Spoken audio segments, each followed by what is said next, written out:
আসসালামু আলাইকুম ওয়া রাহমাতুল্লাহি ওয়া বারাকাতুহু। আউযু বিল্লাহি মিনাশ শাইতানির রাজীম। বিসমিল্লাহির রহমানির রহিম।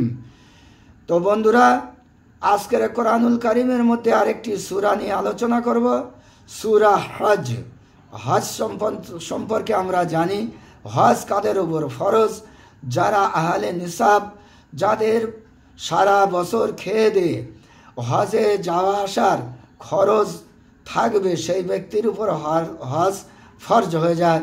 আল্লাহ পাক আমাদের এমন ব্যক্তি অনেকে আছে, পয়সা অগাধের মালিক, অথচ আল্লাহর হুকুম থেকে সে মাহরুম হয়ে আছে। সেই ব্যক্তির জন্য আমি দোয়া করি, আল্লাহ পাক অতি সত্বর তাকে হজে নিয়ে যান এবং হজ কবুল করেন, আল্লাহুম্মা আমিন।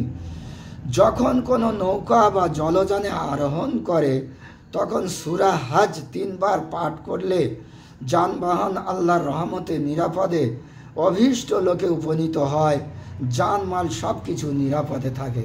সূরা হজের হলো এই ফজিলাত।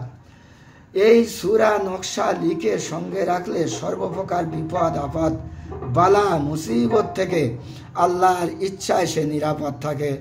আল্লাহ পাক আমাদের সূরা হজকে আমল করার তৌফিক দান করুন, আল্লাহুম্মা আমিন।